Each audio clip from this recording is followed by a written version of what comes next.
Welcome to the Not in the Job Description podcast. I'm Scott McLaughlin. And I'm Chris Kiernan. No matter what type of job you've had, there were situations that happened to you during work that you couldn't wait to tell your friends about.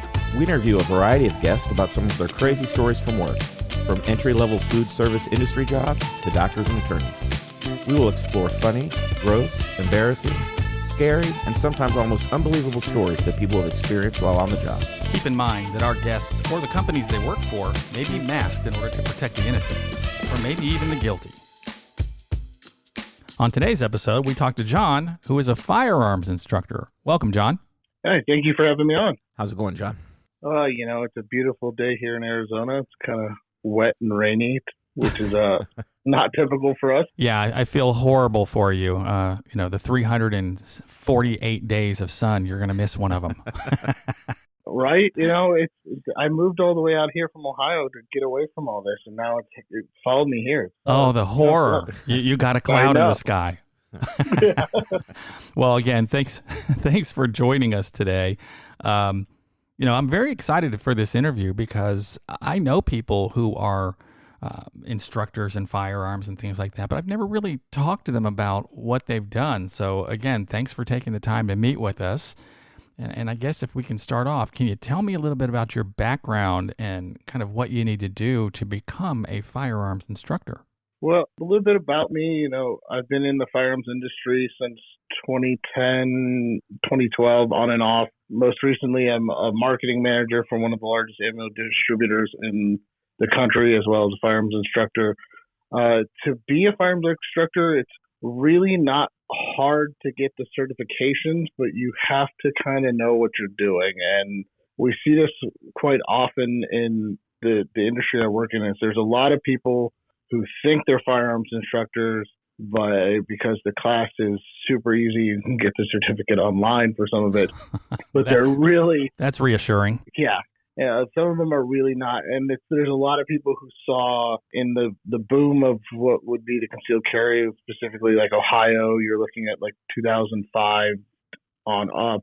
And most recently in the last few years, a lot of people are getting their certificates because they think they're instructors and you can get it pretty easy. But a lot of the good instructors, and I would consider myself one of them, and other people I'd go are often going to multiple classes a year, learning new things, keeping up with trends, things like that. So when it comes to, picking somebody to be your firearms instructor or to learn from, make sure they're a reputable person.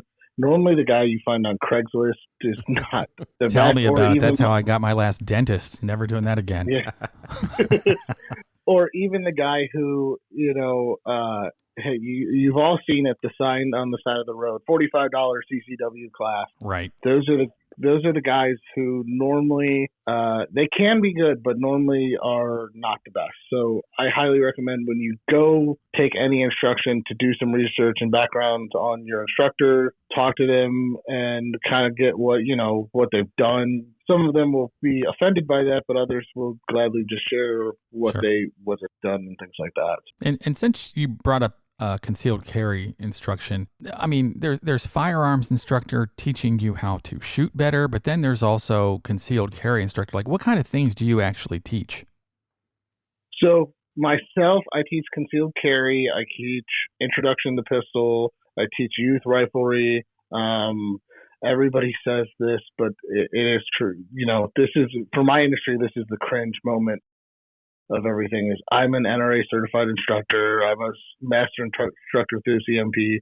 To be an NRA certified instructor, it's an 8-hour class. So that's why it's kind of cringe. Everybody's an NRA instructor. But yeah, those are kind of things I teach. I've done a lot of training in the last couple of years. So I've learned, and I won't teach the class until I'm very proficient or I know or I have an instructor who's done it. But I've done vehicle tactics classes with Fred Masterson of Force Options USA. He comes to Ohio twice or 3 times a year. Great guy. I've done his long range precision class, which was eye-opening up in Idaho, which is shooting up to 1,600 yards.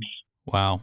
Yeah, there's a lot of instructors that I've sat and talked to. There's a guy out in Colorado called Steve with Alpine Arms. Steve is a great instructor. And that's the thing with there's a lot of instructors out there who will have these advanced level classes and go, okay, you're ready to go. and don't go over the basics again. And these are the guys who I trust because when I go in their class, they start from the basic, and guys who have been doing training for a while go, oh, I don't want to do this again. But there's so many different people in the class. You got to cater around everybody, not just the few that have done a ton.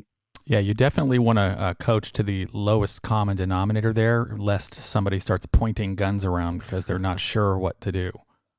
Yeah, that's always a fun time. Which kind of brings me to my point. If you're doing concealed carry classes, like what kind of people are taking these classes? Now, in fairness, I've been through that class before in Ohio. I've got a lot of experience with specifically pistols and things like that. But just curious, what kind of people do you see, or is it just a cross section of everybody who takes a concealed carry class? It's a cross section of everybody. I've had people who it's their first time. I have people who have been shooting for years. I had a guy the one time who was 80 years old, and in the beginning of the class, he was like, oh, I didn't know you needed a concealed carry permit. I've been carrying it in my pocket with this gun for 40 years now. And I was like, oh, God, please help me. But yeah, it's really a bunch of different people from different walks of life and different aspects of their journey into the firearms world, where, you know, most of them will take the class because they want a safety class, and either A, they will never get their permit, or B, this is a stepping stone to, you know, something else, or C, which is the most common, they're just doing it because they bought their first gun. They don't know anything, and they'll probably fire that gun once, and then it'll sit in a box in the closet until they need it, or until somebody finds it when they pass away. I got to think, as an instructor, you probably prefer that novice over somebody that's maybe handled some guns in their life and they think they know everything, right? You'd probably rather have the person that's never even held a gun before, because no bad habits yet, right? Right, and that's the big thing. I really do. There's three kinds of people. There's the new kind of people, there's the tactical Timmies, and then there's the tactical Timmies are the guys who think they know it all. And then there's the women, and the women are the best people to teach because they come in and they want to listen. And it's so funny when I talk to people, they're like, oh, you know, the guys who know everything should know. No, because they think they know everything, and then they'll tell you you're wrong, and then they get in arguments. But when women come in to take training, it's always great because they always have an open mind. They're always willing to listen. They're always asking questions and trying to learn, and they don't think they're better than you. Right. And that's the issue sometimes when being an instructor, because there will be somebody in the back of the room going, "Oh, you're wrong. That's not how you do that." Yeah. Yeah, I have a neighbor who is a retired government employee, and he used to be a firearms instructor for the government. And I remember asking him one time when we were out at the range, I said, you know, you get worried about these newbies that come in here, and when you were working for the government? And he just kind of looked at me and he goes, believe it or not, I loved having a class full of new hires because they didn't have the bad habits. Plus, you get people in the government in his line of work, they kind of had egos. And so when they had to just come and recertify, it was like you got John Wayne walking in there and they just had bad habits. So he's like, I'll take newbies any day of the week. Right. And that's why I love it. Every time I take a class, I will ask questions about techniques that I do. If they're teaching a different technique, I'll ask questions about that and why I should use their technique over the technique I've been using. And most of the time they'll be like, listen, this is what I'm teaching. I'm like, okay, I'll do it your way for the entire class, and then afterwards I'll make my informed decision on which way is better for me. And they're like, yeah, that's what this whole thing's about. Because you make an informed decision on what's best for you. Because what works for me may not work for somebody else. That's what people have to understand. You got to come into these classes and things with an open mind, and not just be like, I know better than you. Sure. Yeah. Now, I know I've spent quite a bit of time in Arizona, and you mentioned that you do concealed carry classes. That's not required in Arizona. Is that right? That's correct. It's not required. I haven't taught a concealed carry class since I was in Ohio. Okay. So once I left Ohio, I kind of got out of it because it was like nobody out here really Yeah. A wants to, and B, everybody can do whatever they want. Yeah, I know. It's the Wild West out there. But I think it also makes communities a little more nice to each other. When you know There's everybody could be carrying, you have a lot less BS that happens sometimes. At least that's my belief, and I've seen some stats to back that up. But when you are instructing people, what's the youngest that you are willing to instruct? So the youngest I instructed was actually at a summer camp, and that was 6. So that was the youngest I've instructed, and the oldest was like, I want to say 91. Oh wow! So yeah, it's a big age spread.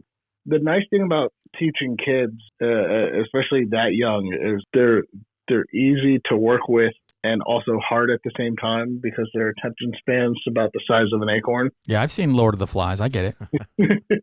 But it's also fun to teach with them. When you start teaching the young kids between 6 and 16, normally that the in-between age where they really don't want to like pay attention or listen to you, they think they know better, is that 13 to 14, 12 to 14 age. But as they get older, they kind of want to listen and learn more. And the best thing about the younger kids teaching them is the joy on their face when they succeed and they're seeing their growth, and they just feel, you can see that, and it gets me out of bed and excited because watching them grow and their excitement all the way through is always a fun time.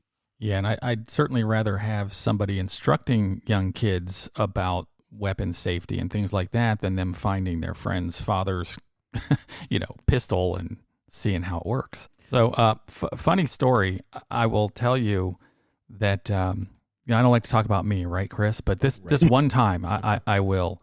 I am the son of an ex-police officer who used to work undercover vice, and my dad was one of these guys who low resting pulse rate, like nothing really got him too wired up about anything. But because of his job, we always had that threat of somebody coming back to get him because he put so many people in jail and prison, and he'd have to testify, so they kind of knew what he looked like. Throw on top of that, he was a guidance counselor at schools, which freaked a lot of people out because I don't know what kind of advice this man was giving, but I would get my money back if I was in Columbus Public Schools. So my father, he taught us how to shoot probably when I was like 4. And my sisters already knew, and we come from Vinton County, Ohio. So we have a bridge down there, and we would throw things off the side of the bridge and shoot at it.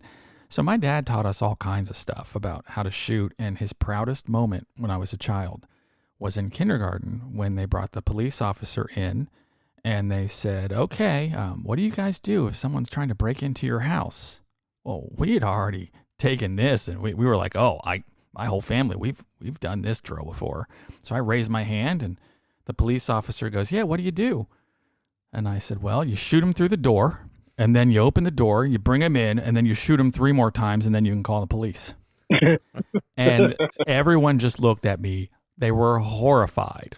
The cop was laughing. The teacher was horrified. And she ended up calling my parents later that night. My dad was never so proud. He goes, yeah, but that's one of those things we just keep in the house. So yeah, I was around guns. I had that household where even though I had a lot of friends, nobody was allowed over because we had guns in every room of the house that were loaded. He never have a gun that's not loaded in the house. He's like, that's just stupid. Why, if you're having it for protection, no one's going to wait for you to load it. So I kind of grew up with every gun is live, every gun is lethal. Here's how you handle guns, and you never point them towards another human being unless you're going to shoot them. And it was just an interesting way to grow up. And I had that knowledge pre-kindergarten, which turned some heads with a few teachers, I guess. That's great.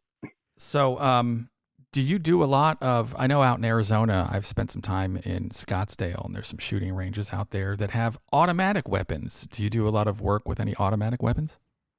Yes, I do a lot. So part of my job is being a marketing manager for a large ammo company, is going out to events. And one of my favorite events to go out to is the Iraq Veteran 8888 shoot down in Georgia. And that is where I got to cross a lot of things off my bucket list, especially so like they had full auto AKs, full auto belt feds, full auto everything. So I'm just sitting there going, okay, well, I want to shoot this, and I want to shoot that, and I want to shoot this. And it's cool because there's a lot of things there that you don't normally get to shoot, or even anybody normally has. So like for those who played Call of Duty and or seen it, the MP7, which is impossible to get as a civilian in the U.S., they had a full auto version sitting there at the range. I got to shoot that. And then even to the point where I've got to shoot, one of the good friends of mine and people I've worked with is Cian Arsenal on YouTube. He's a big historian when it comes to World War I and World War II firearms, and he brought out his full auto BAR. And I was like, can I shoot that? He goes, yeah, go for it. Oh, so wow. I got to shoot it.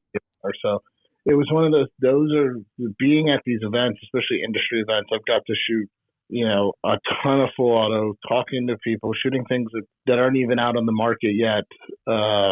It's kind of weird thing being in the firearms industry, especially on the marketing side, where you get to do a lot of fun stuff. So when you're doing your class, what's kind of the structure? Is it like maybe an hour of just introduction to it, then you go out on the range, or is it one day instruction, you come back another day and do some range firing, or kind of what's the setup? So in Ohio, it's an 8-hour class.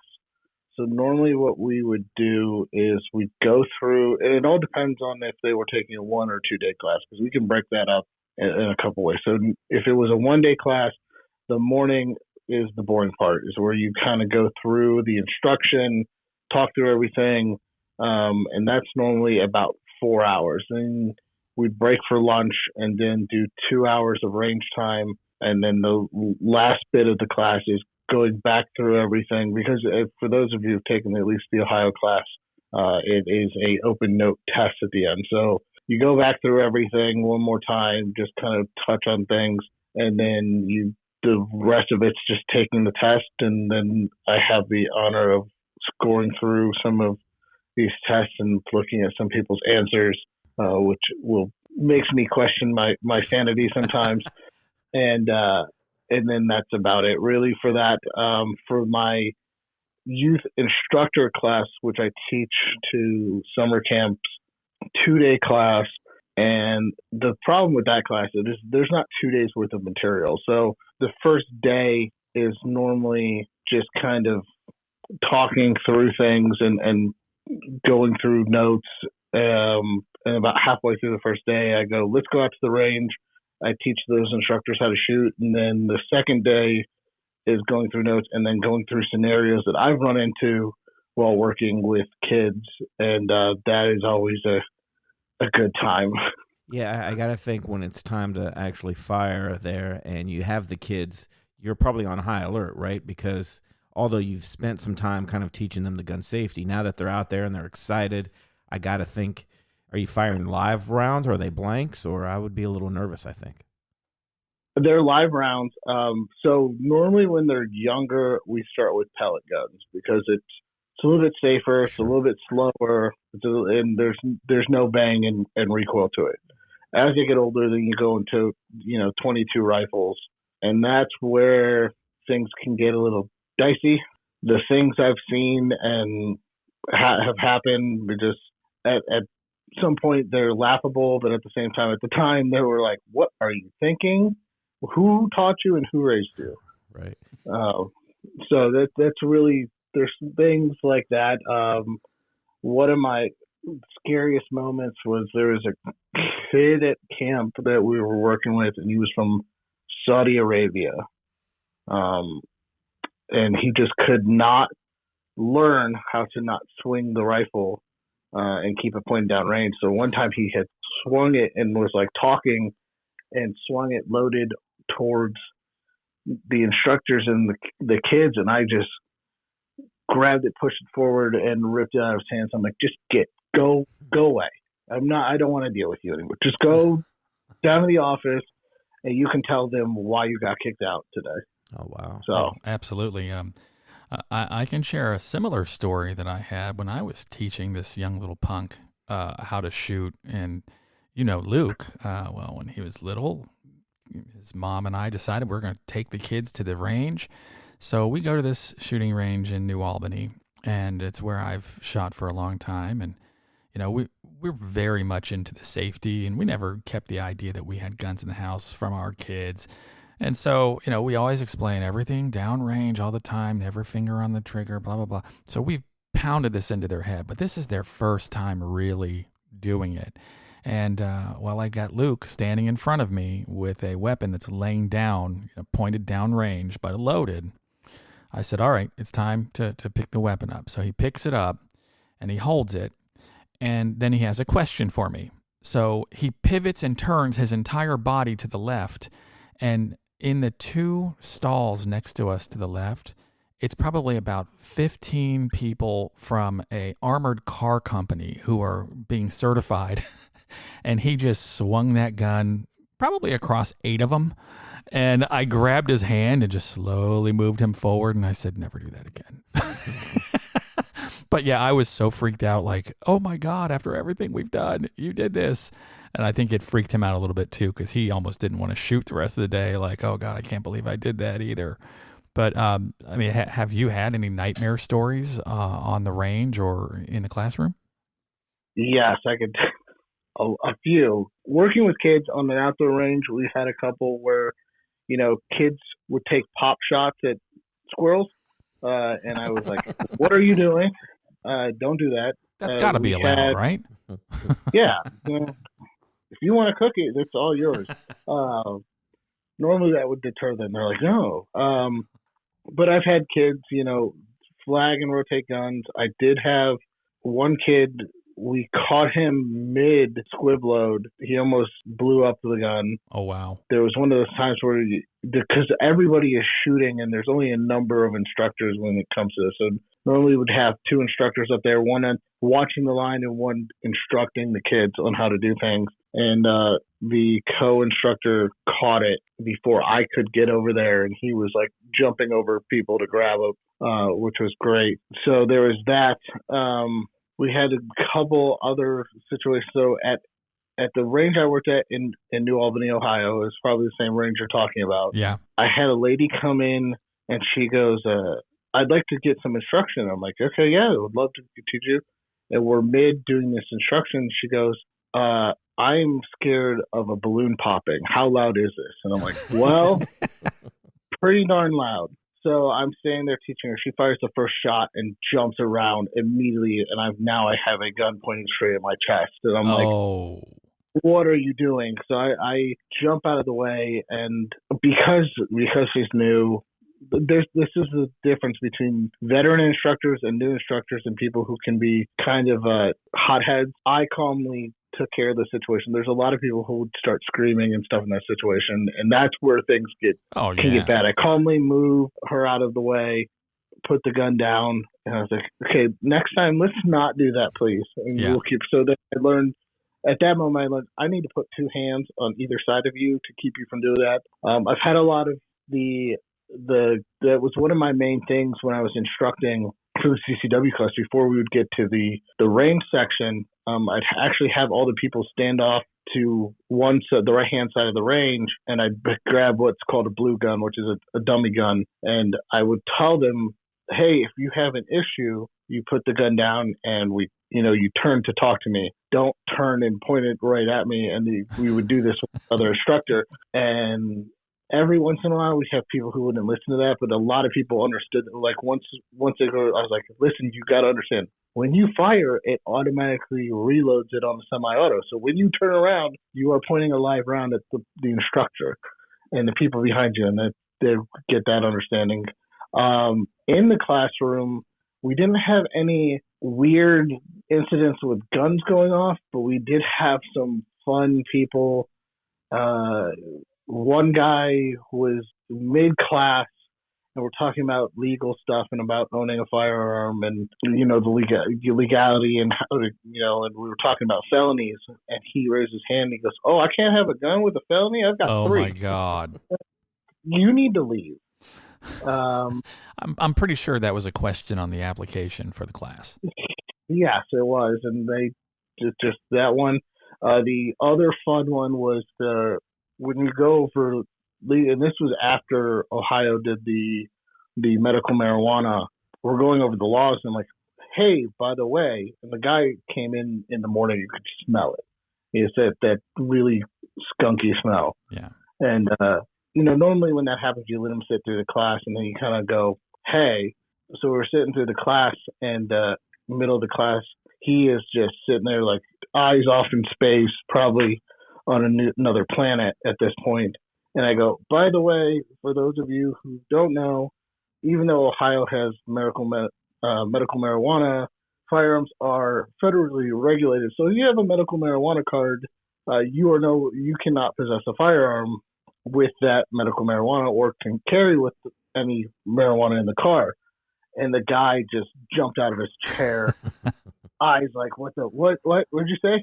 And it's like, if anybody needs to talk to me, we're going to take a brief break. I'm going to go stand outside and hang out. And the guy came up and was like, oh, I didn't know that. I'm like, you need to probably go home and come back later. Yeah. But that one was great. So I was doing my instructor class and at this camp, and I was telling the other instructors, I'm like, hey, act like campers, so that way the instructors can kind of learn how to rotate and talk and help people out. And one of the guys mid-firing got up and ran down range. I'm like, that is too far. What are you doing? People are shooting and you're running down range. He's like, well, you said act like campers. I'm like, how many campers do you have who run down range mid-firing? He goes, well, you'd be surprised. It's happened twice now. I'm like, oh, God. Oh, my gosh. Oh, wow. You guys have issues. But the other one, this one wasn't actually during instruction, but it was during a photo shoot. So, being in marketing, you're taking photos of people shooting guns is hard because you are very close to the muzzle end of that when you're starting to take photos. And, I haven't had an incident but I've had some close calls where people were like mid photo shoot and then they swing and I'm like, what are you doing? You have a live gun in your hand. You do not do that while I'm downrange. You keep it the direction I'm telling you to point it while I'm taking these photos. And then one of them was a friend of mine told me last night that he had a person while he was downrange doing stuff, fiddling with his gun. But I did take a class.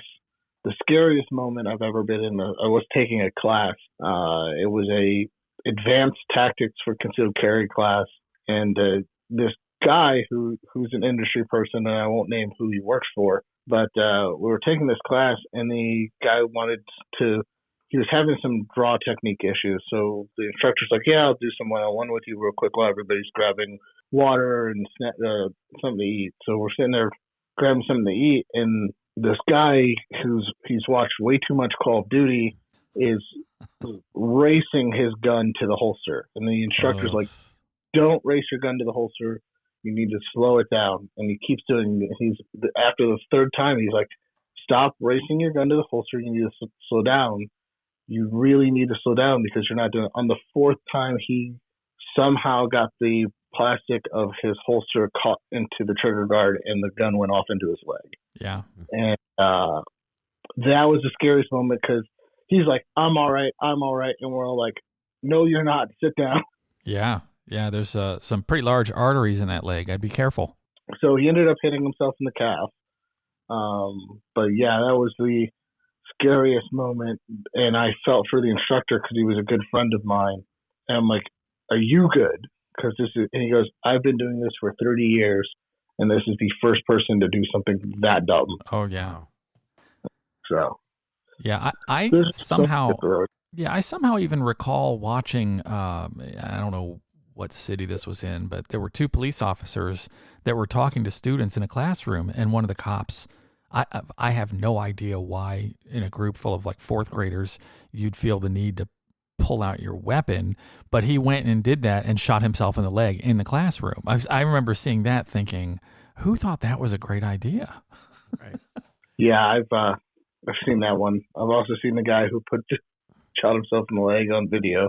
Oh yeah, YouTube has made a lot of those things popular, right? Just people that think they can handle a weapon and they're flashing it around, and then it goes off accidentally. Yeah, honestly, that should be the first 10 minutes of any concealed carry class. Right. People shooting themselves being stupid.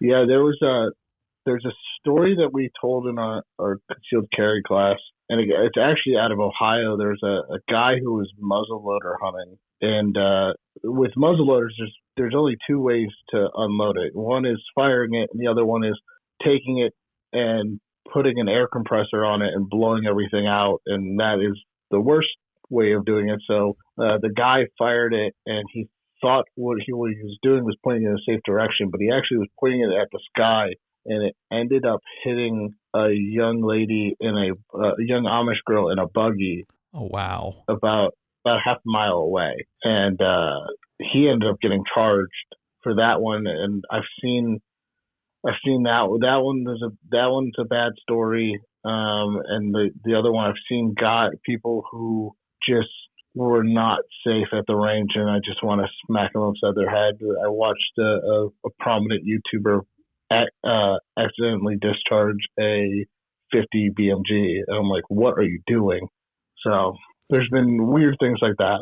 Yeah, it's amazing. You hear those stories a lot, like 4th of July or New Year's Eve, and people were just firing their guns up in the air. But, those bullets come down somewhere, right? So that's bad news right there. I'd rather be hit with a 9mm shell that is terminal velocities, going to put a nice little dent in your head versus the other guy who shot the Amish girl who discharged that thing clearly horizontally and in order to do some damage. I think most weapons any bullets falling from the sky, their terminal velocity is only so much. They might hurt you, but they're probably not going to kill you at least. Right. Yeah, and that's what we would teach in our class is safe direction's a big thing when you're teaching in classes. And a good story about that one, there was a gentleman who thought he was pointing in a safe direction, and his gun went off and it went through the wall. Luckily, it missed his dog and destroyed his television, but it could have been a lot worse. Oh, yeah. Yeah, if I hit a television, I think I'd be okay. But if I ever hit my dog, I think my wife would divorce me, honestly. So I do have a very interesting news story. I want to get your take on it. This is from 8 News Now in Las Vegas. And this was from last year. But it says Las Vegas firearms instructor charged with murder after attempted carjacking. And it says a firearms instructor is charged with murder in the death of a man who was attempting to steal his car on Super Bowl weekend, court documents said. Police issued a warrant for Carlos Viana, 34, who's described in police documents as a firearm instructor in February. He was booked into jail on Monday and posted bail, records state. According to his warrant, he called police around 12:15 p.m. on February 13th to say he had shot a man attempting to steal his car, which was parked outside a Central Valley warehouse in the 4600 block of South Valley View Boulevard, north of Tropicana Avenue. The victim, Stanley Marks, 39, was taken to the hospital where he was pronounced deceased. The Clark County Coroner's Office said he died of a gunshot wound to the head. Viana called 911 saying that a person had attempted to steal his car, which had several of firearms in it. He said that he had stopped at the warehouse location to pick up firearms to take to the range where he worked, police said. Viana told the dispatcher that he had left his car and the keys outside as he ran inside the warehouse. At that point, the victim, quote, tried to take off with his car, police said.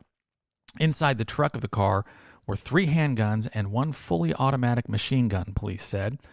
While speaking with detectives, Viana said the man drove the car at him, prompting him to think, quote, I needed to do something to stop this guy from proceeding, driving off into the street, and then I'll try and stop him, police wrote. Viana discharged his weapon 3 to 4 feet from the vehicle, police said. When Viana discharged his handgun, he was standing on the driver's side of the vehicle, not in front of the vehicle, police said. Viana fired his handgun twice towards the vehicle, hitting the driver's door window. The vehicle then began to slowly roll, and Viana opened the door and put the car in park. Then he walked in the office and called 911. When speaking with police, Viana said he didn't know if the victim was armed. Police concluded that Marks was the victim of murder with a deadly weapon, and Viana has a federal firearms license, and he is due in court in May. I did not figure out what happened to him some last May, But my question to you is, do you teach what to do if, God forbid, you ever have to discharge a weapon towards somebody? And part two, how dumb was that for this guy to shoot somebody 4 feet away who's driving away from him? It was pretty dumb. So when I was listening to that, the first thing that came to my mind is, first off, you have to understand your state laws. So up until about, a year ago, Ohio was not a stand your ground state. But what we taught in class was, you have to have reasonable suspicion that your life is in danger. And if the guy is driving away, his life is not in danger. It's the same thing. You cannot, in Ohio particularly, you cannot protect property, which means like you can't protect your car, you can't protect anything that's outside of what you would consider your castle, which would be, a home, a hotel room, an RV that you're sleeping in, a tent, anything where you would be technically sleeping. So that's his first mistake is that you don't want to discharge your gun at somebody driving away, and that's where you let the police handle that one. There's a lot of mistakes that a lot of people make when it comes to what I can and can't do and things like that. You have to have a reasonable, that your life is in danger, that you feared for your life. And at that point, he did not fear for his life. He was, he feared that this guy's going to steal my guns and my car. First off, the stupidity of leaving the keys. Yeah, let's face it. That's the first mistake right there. Unlocked with a machine gun in it was just asinine. I've done a lot of transferring of guns to vehicles, and that's always a fear when you're doing that. And people, the guy who I used to work with, where we go out and shoot video and stuff, he'd always ask me, why do you keep locking your car every time we move stuff in? I'm like, I don't want somebody grabbing stuff that, even if it's right in front of the building with the cameras on it in broad daylight, there's people bold enough to grab whatever. And that's the last thing we need is stolen guns. But right. There's that. The other thing that, there's a story out here, and this one got kind of made news because it was one of the big local instructor students, is a guy got into a road rage incident. He started it and escalated it, and then he decided to end it when the guy was coming at him with a bat. Now, that is reasonable suspicion of, that your life is in danger, but at the same time, you're the one who started and escalated that. And that's where the law, you need to know your state and local laws and how everything goes, because, for me, a car is a car, a boat, whatever it is what it is. You can always replace that. But life in prison is never fun. Yeah, well, I mean, I'll even take that a step farther. I mean, if you can, you should avoid that kind of conflict. And if you can avoid it, let's just say you're in a car and somebody is in front of you, they're getting out of the car with a bat. If you're in the car and you can move, you should get out of there. Like, the only way you should be using deadly force is if you don't feel like you have any other alternative. So, chasing somebody down and getting them to start road rage so you can shoot at them, that's just crazy. A good offense is always a good defense, and a good defense is always to get out of the situation first. So if it is a bad situation where you find yourself in, what's your exit strategy? How do you get out of this without having to discharge your firearm or go to the use of deadly force if you need it? That's your first step. And then if there's no other steps to get out of it, then you go to that final step. Because I've talked to people who've done it. I've been involved with the situation of somebody breaking a house and having them at gunpoint and getting them to leave. And that's one of those things where it's like you have to understand what level you're at, what you need to do, and what the consequences afterwards. A lot of people don't understand there's still consequences afterwards, and one of the big ones is your mental state is going to be changed 100%. Sure. Yeah, for sure. And before we wrap things up here, I kind of want to back up to something you said at the beginning. You had mentioned that part of the instruction. You write there's a written test at the end, and you like to grade the test. And you kind of alluded to maybe there's been some oddball answers. I'm just curious if you've ever kind of read something that made you question your teaching technique when you read the answers to their questions. Yes. Well, it is a multiple choice test, and there's some hard ones in there, but there was a guy who. So the Ohio requires an 80% on this open, mind you, open note test. We go through all the test questions beforehand. We go through all the answers. The test is very easy. There was a guy who got a 50% on the test 3 times. Oh, wow. So is there a limit on how many times this guy can take this test? There is. It depends on where you're at and what the policy is for the company. Okay. But after the 3rd time, we were like, you need to either A, retake this class, or B, we need to have a really good conversation. So we started to talk to him a little bit more, and he spoke really good English to you could understand. It sounded like he was from the States. The guy was actually from Hungary, and English was his second language, and he learned English from watching Friends. So when things were written, he's translating it from English to Hungarian, and things aren't translating correctly. Right. And he was like, I'm like, I know what we do. Let me read the questions out loud to you, and then when you translate it in your head, tell me what you were thinking, and I will help you figure this out question-wise. So there was that one. There was another guy who was just dumber than a box of rocks and just could not understand what. Like one of the questions, like, what's a safe direction? And he's like pointing it at somebody. I'm like, what? That's the only answer on there that doesn't make sense. Right. The one wrong answer. Yeah. And now is not the time to be sarcastically funny. Yeah. So there was a couple where, the test is probably the easiest test you'll ever take, but there were still some people who I was like, how do you get an 80% on an open note test where I gave you all the answers? Yeah. And I remember the test. It was not hard, and it does concern me a little bit that, I'm all for people. If you want to own a gun and as long as you're not breaking a law, have at it. But it does scare me a little bit that there's so many people out there that it's a struggle to, get that kind of an answer on the tests where not only have you already been given the answers, you probably went over them 3 different times, and it's open book, and they still struggle. I do kind of question whether that person should be having a lethal weapon roaming around the streets. Yeah, that made me question. I mean, I've gotten a lot of weird questions in classes and things like that, but those are the ones that, the weird questions are the ones you go, what did you just ask? What? No, don't, no. That's not a question I'm going to answer. Yeah, right. Well, it's like the weird one I had the other day. One of the customer service reps came up to me and was like, hey, can you help me with something? I'm like, yeah, what's up? There's somebody on the phone. They want to know what the best caliber is to shoot their neighbor's dog. I'm like, God. No, hang up the phone now.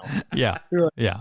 Get their phone number and their name. I'm calling PD now. We're going to have this conversation with PD. Or the answer to that is Nerf gun. Yeah, right. Good God. Oh, wow. Well, hey, thanks a lot again, John, for working with us today and talking to us about being a firearms instructor. And this is the part of the episode where I say to my co-host, Chris, what did we learn today? Sure. I've learned during our road rage incident, don't bring a bat to a gunfight. That is a very good point. Thank you for bringing that up. I learned that you don't show up at camp on the day that they're instructing 6-year-olds to shoot weapons. So there you go. All right. Well, thank you very much again, John. I'm Scott McLaughlin. I'm Chris Kieran. Saying we'll see you at work. Thank you for listening to the Not in the Job Description podcast. If you have a story you'd like to share, or if you'd like to be a guest on our podcast, please let us know by sending us an email with a brief description of your story to stories@notinthejob.com.